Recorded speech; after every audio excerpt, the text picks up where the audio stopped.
Setelah ditutup selama 3 bulan karena wabah penyakit mulut dan kuku, Pemkab Boyolali melakukan uji coba pembukaan pasar hewan.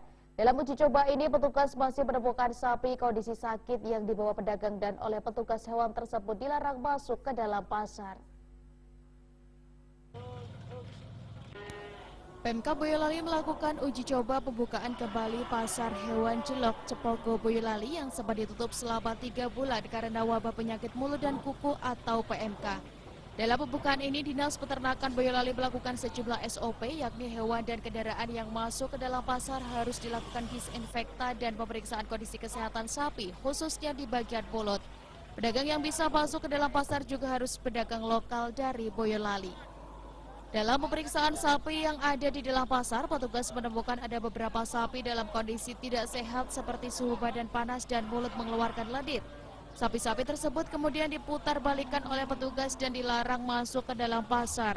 Uji coba pembukaan pasar ini sebagai respon dari desakan para pedagang dan peternak sapi yang mengeluh karena selama 3 bulan mereka tidak bisa beraktivitas di pasar hewan.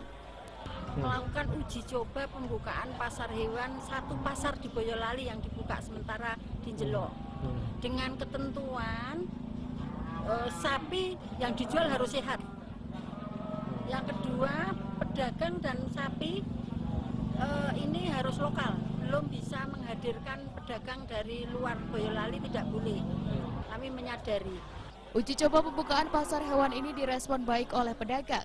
Selama 3 bulan penutupan pasar hewan, para pedagang hewan dan pelaku usaha lainnya sangat merasakan dampaknya karena mereka tidak bisa beraktivitas di dalam pasar.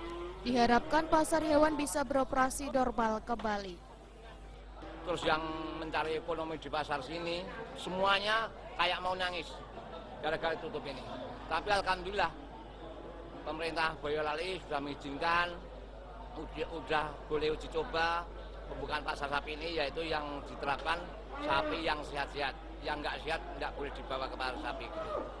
Sementara kasus PMK di Boyolali saat ini masih ada 5.666 kasus suspek dan kasus PMK semakin melandai. Dinas Peternakan Boyolali juga terus melakukan vaksinasi tahap kedua kepada seluruh sapi yang ada di Boyolali. Taufik Irvani, Sebarang TV.